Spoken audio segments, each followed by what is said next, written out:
Hello, I'm Lillian Pierce. I'm a professor of mathematics at Duke University. So here we are. We're living in an exciting time.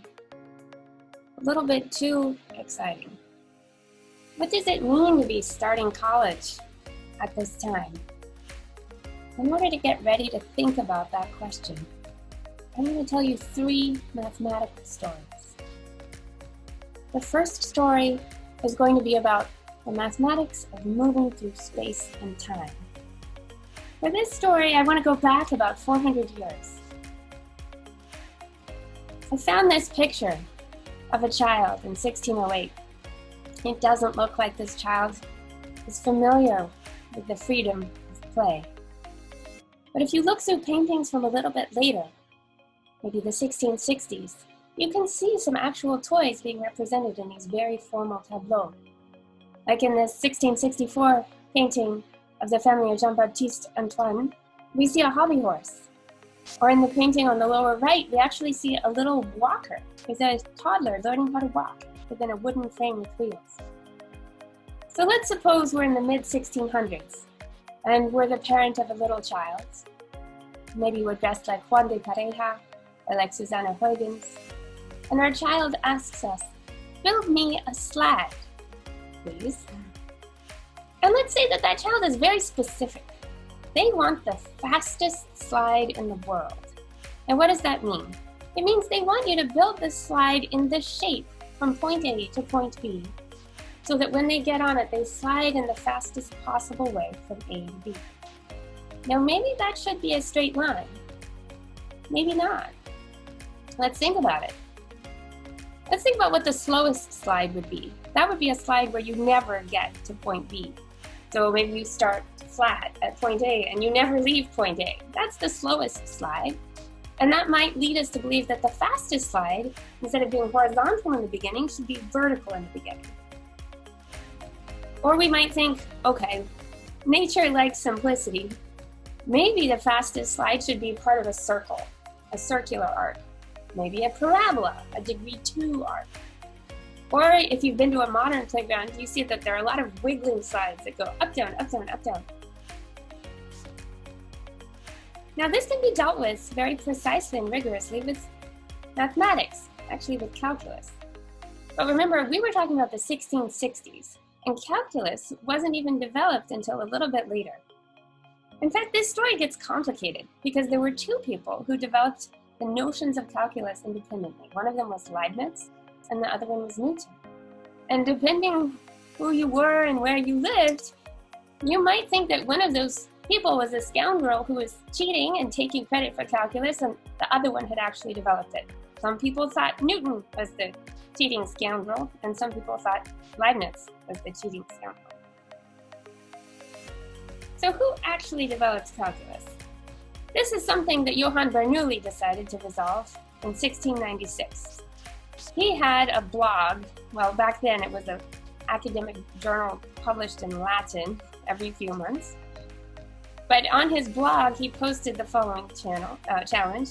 I, Johann Bernoulli, address the most brilliant mathematicians in the world.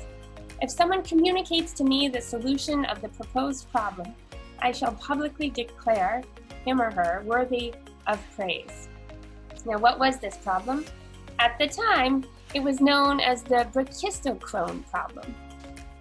This is exactly this problem of determining the shape of the path from point A to point B, upon which you would travel the fastest. And Bernoulli thought that only the true originator of calculus could solve this problem, and that by posing it in this way, he would figure out if the true originator was Leibniz, in fact he was on Leibniz's side, or if it was Newton. Now Leibniz wrote in pretty quickly saying, I've solved it, buddy.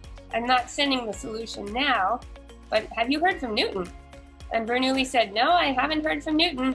Let me publish it again in a few more languages, send it to a few more countries, and see if we hear from Newton.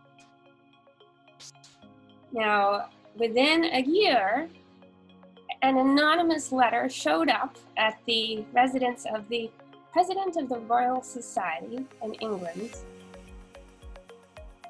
In this letter, There was a perfect solution to the problem in just a few lines of elegant prose.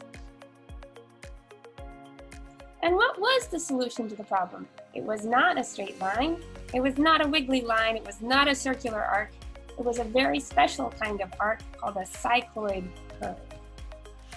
The cycloid curve is fascinating. In fact, you can make them yourself using your bicycle. If you were to stick a little light on the rim of your bicycle wheel, then as you cycle, that point will move in two ways. That little light will go around in a circle because your wheel travels in a circle.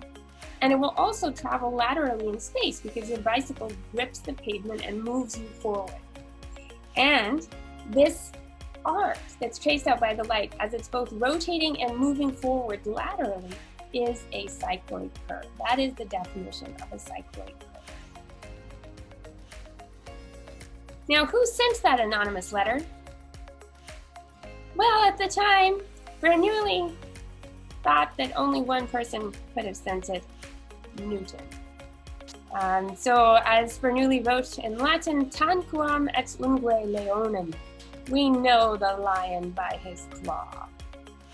Now, what did he mean by that? I think he might have been referring to the, are we allowed to call it arrogance of Newton?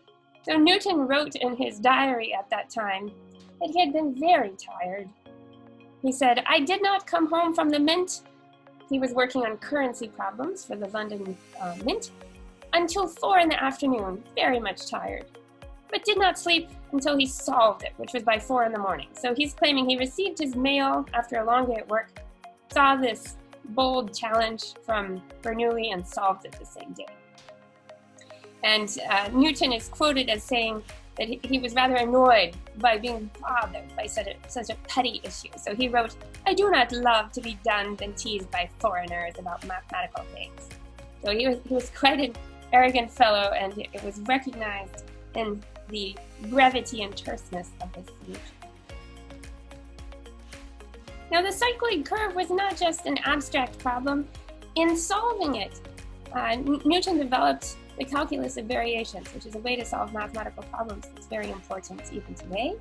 But also the cycloid curve itself had practical applications. So in the 1600s, people were very interested in developing stable clocks that could be used to tell time on ships, because this was very important for accurate navigation. You needed to know how much time had passed as you were observing the stars in order to understand how swiftly you were traveling and in what direction you were traveling. In the 1650s, Christian Huygens developed the pendulum clock. In fact, we saw a picture of his sister Susanna a little bit earlier. Now, a pendulum clock is still in use today, but there are some problems with it. So the pendulum has to swing back and forth, and that establishes a unit of time for the clock.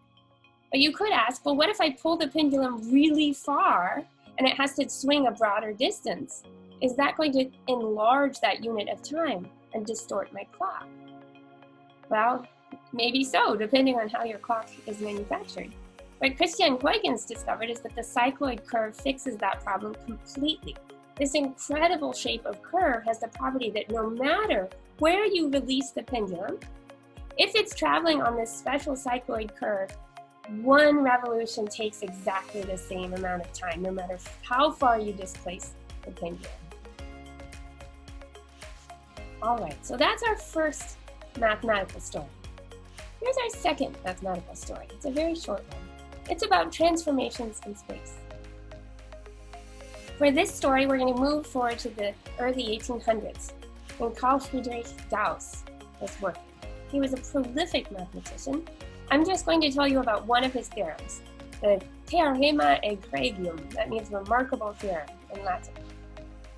So here's a statement of the theorem.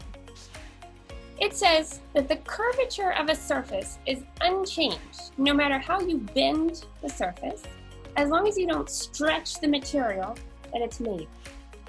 So let's talk a little bit about what I mean by curvature. There's a mathematical definition for this, but let's just think of it loosely speaking as measuring how curved the object is in two different or perpendicular directions. And then the curvature that Gauss was talking about is the product of the curvatures in those two different directions. Let's look at a couple examples. Let's think of a tin can. So if you think about moving straight up and down the tin can, that has no curvature. It has straight up and down sides. So that's curvature 0 in one direction. And then if you think about moving your hand around the can, that has some curvature. So in that other direction, there is curvature. But Gaussian curvature was the product of those two numbers. So the product of 0 for no curvature this way and some curvature around the can is still going to be 0 because 0 times a non-zero number is 0. As our second example, let's take a ball. If we move our hand up the ball, there's curvature. And if we move around the ball, there's also curvature. So when we multiply those two non-zero curvatures, we see that a ball has non-zero Gaussian curvature. Now, what was Gauss saying with his theorem? He was saying that if you take a tin can and you bend it, as long as you don't stretch it, it always has to have curvature 0. Let's think about a practical application of this. This actually had a huge application that was important for navigation as well. So what Gauss's theorem proves is that all flat maps of the world are bad, are distorted. And why does his theorem prove that? Let's think about a flat map of the world. It's a flat piece of paper. So if we run our hand forward or sideways, it has curvature 0 in both of those directions. So the products of those curvatures give us a total curvature that is 0 for a flat map. On the other hand, let's think about the Earth, or even just a globe representation of the Earth. That's a ball. So as we figured out in our earlier example, that has non-zero curvature. And what does Gauss's theorem say? It says if your ball has non-zero curvature and the flat map has 0 curvature, then there is no way those two things can represent the same surface unless you have stretched the material. And what does it mean when you stretch the material of a map? It means you distort the shape of the continents.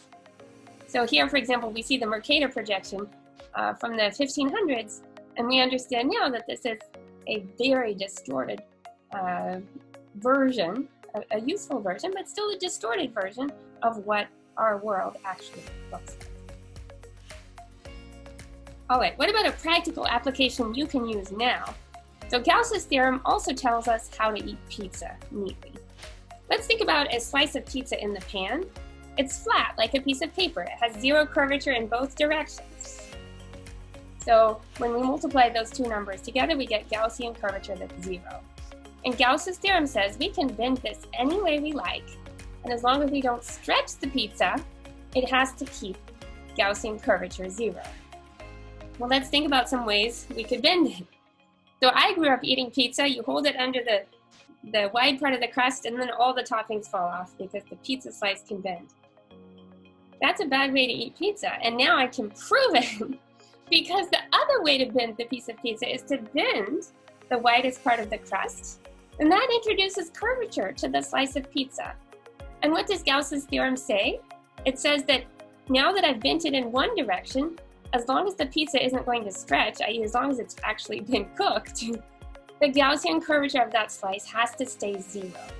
So it means that the pizza slice now has to stay flat in the long direction, and none of my toppings are going to fall off. So that's what Gauss had to say about eating pizza. Now we're going to do our third mathematical story. And this is a story about right now. How do we navigate the virtual world, and what does math have to do with that? Well, let's talk about prime numbers. A number is prime if it's divisible only by itself and 1. So here are the first few prime numbers. 2 is the first one. It's the only even prime number. And then we have 3, 5, 7, 11, 13, and onwards. Now, how many prime numbers are there? In fact, it's been known for over 2,000 years, dating back to Euclid, working in negative 300 years, that there are infinitely many prime numbers. What does this mean? In fact, prime numbers have been studied for thousands of years simply because they're beautiful.